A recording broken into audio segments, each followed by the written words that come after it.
Hey everyone, स्वागत है एक बार फिर से आपका आपके अपने YouTube चैनल छाया लर्निंग सेंटर पर। आज की क्लास में ह्यूमन आई को कंटिन्यू करते हुए मैं डिस्कस करने वाली हूँ defects of vision and their correction. जिसमें आप क्या पढ़ोगे, जिसमें आपने डिफेक्ट्स ऑफ विजन पढ़ने हैं कि किस तरह के डिफेक्ट्स ह्यूमन बीइंग फेस कर सकते हैं और आप उनको किस तरह से करेक्ट करते हैं। ठीक है, तो डिफेक्ट्स ऑफ विजन में आज हम पढ़ेंगे 4 तरह के डिफेक्ट्स। लेकिन उससे पहले अपनी लास्ट क्लास में मैंने आपको 2 तरह के पॉइंट डिस्कस किए थे, near point and far point of the human I.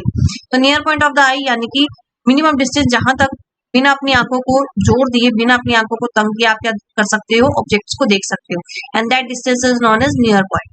Near point कितना होता है नॉर्मल आई के लिए 25 सेंटीमीटर, और फार पॉइंट दूर तक, farthest point up to which I can see the object clearly, और वो कितना होता है आपका इन्फिनिट।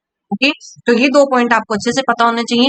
नियर पॉइंट कितना होता है आपका 25 सेंटीमीटर, और फार पॉइंट कितना होता है फार पॉइंट इज इन्फिनिट। तो आज की क्लास में हम डिस्कस करने वाले हैं defects of vision and their correction को, जिसमें कि हम 4 तरह के डिफेक्ट्स पढ़ेंगे। Number 1 is cataract, and then myopia, hypermetropia and then presbyopia. तो पहले मैं आपको यहाँ पे शॉर्ट में बता देती हूँ कैटरेक्ट में क्या होता है। जो पर्सन है वो क्लियरली नहीं देख पाता है। क्लियरली क्यों नहीं देख पाता? क्योंकि वहां पे जो लेंस है वो कैसा हो जाएगा, मिल्की और क्लाउडी हो जाएगा। इसी प्रॉब्लम को क्या बोला जाता है, कैटरेक्ट बोला जाता है। और यहाँ पे क्या होता है, जो पर्सन है वो कंप्लीट अपनी लॉस ऑफ विजन जो है, उसकी देखने की जो क्षमता है वो कंप्लीटली पूरी तरह से चली जाती है, या पार्शियल लॉस ऑफ विजन होता है। इसी तरह से मायोपिया में क्या होता है, मायोपिया को नियर साइटेडनेस बोला जाता है। नियर साइटेडनेस नाम से क्लियर है, आप क्या देख सकते हो, आप नियर बाय ऑब्जेक्ट्स को क्लियरली देख सकते हो, लेकिन जो आपके फार ऑब्जेक्ट्स है आप उनको डिस्टिंक्ट नहीं कर पाओगे।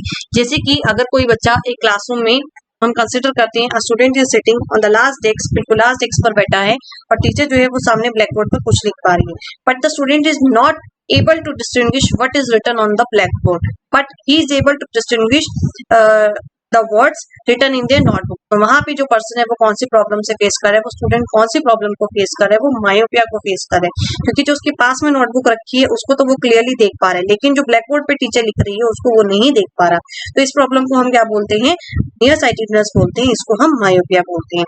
हाइपरमेट्रोपिया क्या होती है, hypermetropia is far sightedness. Far sightedness यानी कि आप दूर के ऑब्जेक्ट्स को देख पा रहे हो, लेकिन जो पास के ऑब्जेक्ट्स हैं, नियर बाय ऑब्जेक्ट्स हैं, आप उनको नहीं देख पा रहे हो। ठीक है, एंड देन प्रेसबायोपिया। प्रेसबायोपिया दोनों का कॉम्बिनेशन है, किसका, मायोपिया और हाइपरमेट्रोपिया का।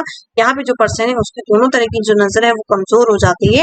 तो ये क्यों होता है, क्योंकि इंक्रीज एज के साथ साथ क्या होती है, आपकी जो मसल्स है वो वीक हो जाती है। मसल्स के वीक होने से जो लेंस की एबिलिटी है लाइट को फोकस करने की वो कम हो जाती है। ठीक है, तो यहाँ पे एग्जाम में जब आपसे ये डिफेक्ट्स पूछे जाएंगे तो वहां पर आपको 4 चीजें पूछी जा सकती है। या तो इसका रीजन पूछा जा सकता है, या इनकी करेक्शन पूछी जाएगी, या आपको बोलेंगे कि डायग्राम ड्रॉ करके बताओ, या डायरेक्ट आपसे पूछ सकते हैं कि मायोपिया में क्या होता है या हाइपरमेट्रोपिया में क्या होता है। तो ये 4 चीजें आपको चारों केसेस में पता होनी चाहिए। तो अब हम इसको डिटेल में स्टडी करेंगे।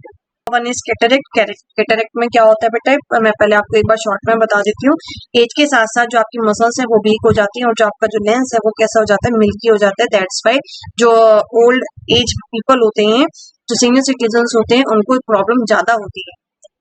इसको करेक्ट कैसे करते हैं, इसको सर्जरी के थ्रू वहां से रिमूव किया जाता है, जो वहां पे फ्लूइड या जो किसी भी तरह की जो प्रॉब्लम है उससे एक्स्ट्रा ग्रोथ को हटा दिया जाता है।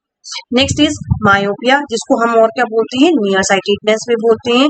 थर्ड इज हाइपरमेट्रोपिया, जिसको फार साइटेडनेस भी बोला जाता है। And then last we discuss about the presbyopia. तो चलिए इनको अब हम डिटेल में स्टडी करते हैं कि आखिर है क्या ये सब। तो कैटरेक्ट, जैसे कि मैंने अभी बताया, कैटरेक्ट में क्या होता है बच्चे, कैटरेक्ट में ऑब्जेक्ट डिस्टिंक्ट नहीं कर पाएंगे। जिस पर्सन को ये प्रॉब्लम है, मेनली ये जो प्रॉब्लम है वो किसको होती है, ओल्ड एज पीपल्स को होती है, सीनियर सिटीजन को होती है। उनको वो जो है वो इमेज है, ठीक है, उस इमेज को वो डिस्टिंक्टली देख नहीं पाएंगे। क्यों नहीं देख पाएंगे, क्योंकि उनका जो लेंस है वो कैसा हो गया है, मिल्की एंड क्लाउडी, धुंधलापन आ जाता है उनके आंखों के आगे, उस लेंस के आगे, और इस कंडीशन को क्या बोला जाता है, कैटरेक्ट बोला जाता है। इस कंडीशन में या तो कंप्लीट विजन लॉस हो जाता है, या तो वो अपनी देखने की क्षमता पूरी खो देते हैं, या पार्शियल थोड़ी जो लॉस ऑफ विजन होता है, पार्शियल लॉस ऑफ विजन होता है, कम, यानी पूरा नहीं लॉस हुआ, थोड़ा लॉस हुआ है। करेक्ट कैसे कर सकते हैं इसको जो करेक्ट करने का मेथड है वो क्या है, कैटरेक्ट सर्जरी। कैटरेक्ट सर्जरी के थ्रू जो वहां पे एक्स्ट्रा ग्रोथ हुई है उसको क्या करते हैं, सर्जिकली रिमूव कर देते हैं। तो ये किसमें होता है आपका, कैटरेक्ट के अंदर। इसके बाद आता है आपका मायोपिया। मायोपिया में क्या होता है बेटा, मायोपिया का अनदर नेम क्या है, मायोपिया को क्या बोला जाता है, नियर साइटेडनेस बोला जाता है। नियर साइटेडनेस यानी कि नाम से ही क्लियर है, ऑब्जेक्ट कौन से देख पाओगे आप, नियर बाय ऑब्जेक्ट्स को क्लियरली देख पाओगे, लेकिन जो आपके दूर के ऑब्जेक्ट्स है उनको आप क्लियरली डिस्टिंक्ट नहीं कर पाओगे। तो मायोपिया में a person can see near by object clearly but can not see the distant object distinctly. यहाँ पे मैं एक एग्जांपल आपको देना चाहूंगी, जैसे कि आप क्लास में बैठे हो, ब्लैक बोर्ड पर टीचर कुछ भी लिख रही है, लेकिन लास्ट रो में बिल्कुल लास्ट डेस्क पे जो बच्चा बैठा है, he is not able to see what is written on the black board, तो वो कौन सी प्रॉब्लम से सफर कर रहा है, he is suffering from the myopia. क्यों, क्योंकि वो दूर, उससे जो है वो डिस्टेंस थोड़ा ज्यादा हो गया and he is not able to see the object distinctly. तो वहां पे कौन सी प्रॉब्लम है उस पर्सन को, the student is suffering from myopia. तो मायोपिया नाम क्या है इसका, नियर साइटेडनेस। पर्सन क्या कर सकते हैं, नियर बाय ऑब्जेक्ट्स को इजीली देख सकते हैं, क्लियरली देख सकते हैं, लेकिन जो फार ऑब्जेक्ट्स है, डिस्टेंट ऑब्जेक्ट है, जो उससे थोड़ी दूरी पर है, उनको वो क्लियरली नहीं देख पाएगा। इसके रीजंस क्या हैं। अब अगर ये क्वेश्चंस आपको आते हैं तो इसमें आपको क्वेश्चन किस तरह से आएंगे, आपको या तो आपको बोल देंगे कि मायोपिया में क्या होता है ये बताइए, फिर आपसे उसकी रीजन पूछ सकते हैं, आपसे करेक्शन कि आप उसको करेक्ट कैसे करोगे, एंड देन डायग्राम। तो ये चारों चीजें हम मायोपिया, हाइपरमेट्रोपिया और कैटरेक्ट और उसमें पढ़ेंगे प्लस बायोपिया के अंदर। तो मायोपिया में क्या है बेटा, मायोपिया में पर्सन जो है वो क्लियरली नियर बाय ऑब्जेक्ट्स को देख सकते हैं, लेकिन डिस्टिंक्ट ऑब्जेक्ट को क्लियरली नहीं देख सकता। इसके रीजंस की बात की जाए तो क्या होता है, जो एलोंगेशन ऑफ आई बोल, फर्स्ट रीजन क्या है, जो आई बोल है वो एलोंगेट हो जाती है, लेंथ उसकी थोड़ी इंक्रीज हो जाती है। अब यहाँ पे एक्सेसिव कर्वेचर ऑफ लेंस की वजह से क्या होगा, जो आई लेंस है यहाँ पे फोकल लेंथ डिक्रीज हो रही है। फोकल लेंथ डिक्रीज हमने बोला मायोपिया क्या है, सिर्फ नियर बाय ऑब्जेक्ट्स को देख रहे हैं, नियर बाय ऑब्जेक्ट्स यानी पास के ऑब्जेक्ट्स को देख रहे हैं, पास के ऑब्जेक्ट्स को देख रहे हैं यानी डिस्टेंस क्या है, थोड़ा कम है। जब डिस्टेंस थोड़ा कम है यानी कि फोकल लेंथ क्या है, कम है, डिक्रीज हो रही है, तो लेंस क्या है, ठीक हो जाएगा। ये कौन सा केस है, जब फोकल लेंथ डिक्रीज, डिस्टेंस कम, तो लेंस कैसा हो गया आपका, ठीक। ठीक है, तो ये दोनों पॉइंट्स आपको क्लियर हो जाने चाहिए, एलोंगेशन ऑफ आई बॉल की वजह से, और दूसरा जब लेंस में एक्सेसिव कर्वेचर हो जाता है, एक्सेसिव कर्वेचर की कर्व ज्यादा हो जाएगा, तो उससे क्या है, focal length decrease. Focal length decrease को आप ऐसे भी समझ सकते हो कि ऑब्जेक्ट जो है आप नियर बाय ऑब्जेक्ट्स को देख रहे हो, पास के ऑब्जेक्ट तो डिस्टेंस कम तो फोकल लेंथ क्या है आपकी, कम है, और जब फोकल लेंथ कम होती है तो उस केस में जो लेंस है वो कैसा हो जाता है आपका, ठीक हो जाता है। अब आप इसको करेक्ट कैसे कर सकते हो, इसको करेक्ट करने के लिए हम कौन सा यूज करेंगे, कनकेव लेंस यूज करेंगे ऑफ एप्रोप्रिएट पावर, जिसकी पावर अलग अलग होगी, डिपेंड ऑन द पर्सन की उसकी आई में कितना डिफेक्ट आया है। ठीक है, इसके बाद हम जानते हैं मेनली लेंस कौन सा प्रेजेंट है, ह्यूमन आई में कन्वेक्स लेंस प्रेजेंट है, लेकिन यहाँ पे मायोपिया के अंदर हम कनकेव लेंस को यूज करके जो इमेज है वो कहाँ पे फोकस कराएंगे, रेटिना पर फोकस कराते हैं। अब इसका डायग्राम देख लेते हैं, डायग्राम भी बहुत इंपॉर्टेंट है, आपको एग्जाम में पूछ सकते हैं, ड्रॉ करने के लिए बोल दिया जाता है, draw the diagram how to correct myopia in a person, आप किस तरह से इसको करेक्ट करेंगे। तो सबसे पहले मैंने यहाँ पे आपको दिखाया far point of a myopic eye, far point of myopic eye, myopic में ठीक है, ये ऑब्जेक्ट यहाँ पे इसकी इमेज कहाँ फॉर्म हो रही है, रेटिना पे, कहाँ ऑब्जेक्ट को प्लेस किया है, object is place here and retina का यहाँ क्या बन रही है, इसकी इमेज बन रही है। ठीक है, ये तो नॉर्मल आई है आप, तो सबसे पहले आपने नॉर्मल आई के लिए डायग्राम ड्रॉ करना है, देन हम डायग्राम ड्रॉ करेंगे for the myopic eye, myopic eye के लिए भी फिर डायग्राम ड्रॉ। तो यहाँ पे क्या है, मायोपिक आई, अब इमेज जो है वो रेटिना पर ना बन के उससे पहले कहीं पर बनेगी, इस तरह से यहाँ पे बनेगी। तो यहाँ पे ये डिस्टेंस क्या हो गया, आप देख सकते हो, पहले डिस्टेंस कितना था, जो कितना था 25 सेंटीमीटर, अब ये डिस्टेंस रिड्यूस होकर कितना बन गया, इतना रह गया, तो distance come, focal and decrease, focal and decrease, तो लेंस क्या हो गया आपका, ठीक हो गया। अब क्या करना है आपको, दोबारा से ये रेज को यहाँ रेटिना पे लेके आना है, तो क्या करेंगे, आपने ये कनकेव लेंस आपने यूज किया, कनकेव लेंस को यूज करके जो इमेज है वो दोबारा कहाँ बनेगी आपकी, यहाँ पे रेटिना पे। तो इस तरह से आपको क्या करना है, आपको ये डायग्राम्स ड्रॉ करके आने। क्लियर हो गया आपको ये तीनों केस। आपको अगर मायोपिक आई पूछा जाएगा तो मायोपिया में बताना है, मायोपिया क्या होती है, नियर साइटेडनेस होती है, नियर बाय ऑब्जेक्ट्स को इजीली देख सकते हो, लेकिन फार ऑब्जेक्ट को आप डिस्टिंक्ट नहीं कर सकते, उसके रीजन आपको बताने हैं, देन आप उसको करेक्ट कैसे करोगे, और देन ये डायग्राम नॉर्मल आई के लिए बनाना है, फिर मायोपिक आई दिखानी है डिस्टेंस रिड्यूस करके, एंड देन आपको मायोपिया को करेक्ट करते हुए दिखाना है। ये मोस्ट इंपॉर्टेंट है, डायरेक्ट पूछ लेते हैं कि draw how to correct the myopia using the diagram, तो ये डायग्राम आपको ड्रॉ करके आना है। इसके बाद हम डिस्कस करने वाले हैं हाइपरमेट्रोपिया। हाइपरमेट्रोपिया को और क्या बोला जाता है, फारसाइटेडनेस बोला जाता है। तो नाम से क्लियर है, आप क्या कर पाओगे, आप डिस्टेंट ऑब्जेक्ट, जो दूर के ऑब्जेक्ट है उनको डिस्टेंट कर पाओगे, लेकिन यहाँ पे नियर बाय ऑब्जेक्ट्स को क्लियरली आप नहीं देख पाओगे। तो यहाँ पे आप दूर के डिस्टेंस को देख पा रहे हो। डिस्टेंस ज्यादा है तो फोकल लेंथ क्या है आपकी, ज्यादा है। फोकल लेंथ क्या है आपकी यहाँ पे इंक्रीज हो गई, तो लेंस कैसा हो जाएगा, थिन हो जाएगा। और यहाँ पे जो आई होल है वो क्या हो जाएगी, छोटी हो जाएगी, स्मॉल हो जाएगी। आप इसको करेक्ट कैसे कर सकते हो, by using the convex lens of appropriate power you can correct the hypermetropia problem. अब इसका डायग्राम किस तरह से ड्रॉ होगा, डायग्राम को देख लेते हैं। नाम से ही क्लियर है बेटा, नाम इसको अच्छे से लर्न करना। हाइपरमेट्रोपिया को फारसाइटेडनेस बोला जाता है और मायोपिया को नियर साइटेडनेस बोला जाता है। फारसाइटेडनेस का मतलब हो गया आप दूर के ऑब्जेक्ट्स को देख सकते हो लेकिन नियर बाय ऑब्जेक्ट्स को आप करेक्टली नहीं देख सकते। तो सबसे पहले ये आपने नॉर्मल आई के लिए ड्रॉ किया है, this is near point of the I. Hypermetropia, hypermetropia में अब यहाँ पे image okay, by using the diagram आपको किस तरह से ड्रॉ करना है, ये है आपका नॉर्मल आई, ठीक है। देन हाइपरमेट्रोपिक आई, हाइपरमेट्रोपिक आई में मैंने आपको बोला जो इमेज है वो कहाँ बनेगी, डिस्टेंस जो है वो इंक्रीज हो गया।